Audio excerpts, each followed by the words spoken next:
মানে বাতাস আসলে একটা সুবাস এসে নাকে লাগে নাকি? হ্যাঁ, ক্ষেতের পাশ দিয়ে গেলেই না মানে কি সুন্দর একটা গন্ধ আসে। এই সুবাসটা কিন্তু যেটা হয়, রোদের তাপটাও কিন্তু গায়ে লাগতে দেয় না, কেমন একটা আরাম, একটা খুবই শীতল আরাম। অনুভূতি দেয়। আর দেখতেও দেখো কি ভালো লাগতেছে, একদম সাদা সবুজের মধ্যে সাদা, আর অনেক মৌমাছি মধু সংগ্রহ করতেছে ওরা, দেখো প্রচুর মৌমাছি এখানে পরাগায়ন হচ্ছে। আশেপাশে মৌমাছির চাষ না হলেও তো আমাদের ন্যাচারে অনেক দেশি মৌমাছি আছে। আমরা মানিকগঞ্জে যে দেখলাম হচ্ছে সবুজের মধ্যে হলুদ, আর ফরিদপুরে এসে দেখলাম সবুজের মধ্যে সাদা। আমরা আছি এখন ফরিদপুরে ভাঙ্গায়, দেখছেন মানে যেখানে জমি দেখেছি প্রচুর হচ্ছে ধনিয়া। হ্যাঁ, ধনিয়া কিন্তু কয়েক ধরনের মানে ব্যবহার আছে, ঠিক না?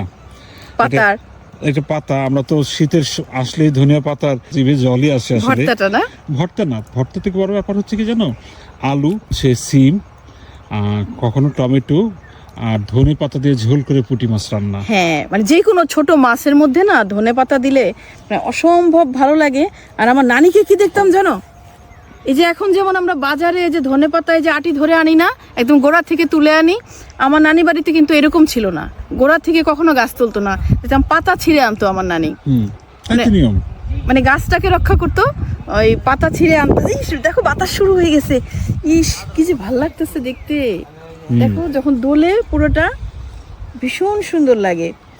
তারপরে ধনে পাতা কিন্তু আগে কি হতো জানো, এটা মূলত তোমার ওই সেপ্টেম্বর থেকে কয়েক মাস মানে শীতের সময়টাই বেশি চাষ করা হতো, কিন্তু এখন যেটা হয়েছে নানা ধরনের হাইব্রিড জাত হয়ে গেছে, সারা বছরই পাওয়া যায়, কিন্তু ওইটার কিন্তু তেমন কোনো স্বাদ নেই, গন্ধ ভালো না। কিন্তু দেশি যে ধনে পাতা আমরা ওইটাই হচ্ছে আসলে পাতা বলতে জানি। ওই ক্ষেতের আল দিয়ে হেঁটে গেলেও মানে এত সুন্দর গন্ধ পাওয়া যায়। এখন ধনে পাতা কিন্তু সারা বছর যেমন চাষ হয়, আর একটা বড় ব্যাপার হচ্ছে কি জানো, বাংলাদেশে কিন্তু প্রচুর ধনে পাতা চাষ হচ্ছে এবং তা এক্সপোর্টও হচ্ছে। তাই? হ্যাঁ, তুমি জানো ধনে পাতা দিয়ে একটা তেল হয়, সেটা নিয়ে একটু পরে বলছি, ধনে পাতার তেল নিয়ে। পাতার থেকে তেল?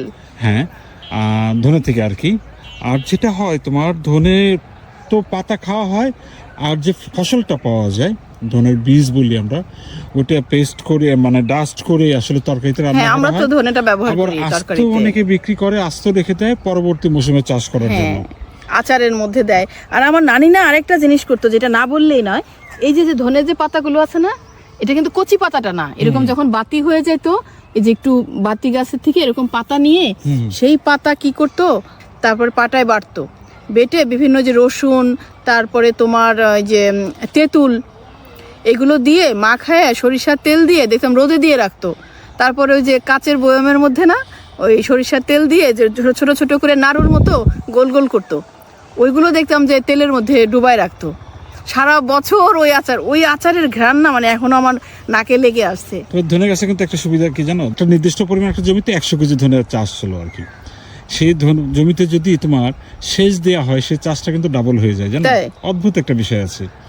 আর এই ধনে পাতা যেমন এক্সপোর্ট হচ্ছে, ধনের যে বীজটা এটাও এখন অনেক এক্সপোর্ট হচ্ছে, কারণ সারা পৃথিবীতে অনেক বাঙালি ছড়ায় গেছে, সেখানে মার্কেট ধরার জন্য এক্সপোর্ট হচ্ছে। ধনের তো তোমার ঔষধি গুণও আছে।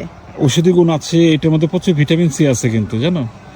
আমাদের ঘরে রান্নাঘরে যত মশলা আছে সব মশলার কিন্তু একটা ঔষধি গুণ আছে। এবং যে ধনে যে পাতা, হ্যাঁ, আমরা যে তরকারিতে ব্যবহার করি, মানে এটা যে হজম শক্তি বৃদ্ধি করে। আর একটা তোমাকে বলি, যে ধনে পাতার তেলটা হয় ধনে থেকে আর কি, সেটা হচ্ছে এসেনশিয়াল অয়েল। এই তেলগুলো দিয়ে যেটা করে তোমার, এটা কিন্তু আমি জানি না। হ্যাঁ, শ্যাম্পু তৈরি হয়, বিভিন্ন প্রসাধনী তৈরি হয় আর কি, সুগন্ধি তেল তৈরি হয়। গ্রামে এসে ধনের এরকম নানা ধরনের ব্যবহারের কথা জেনে মুগ্ধ হলাম।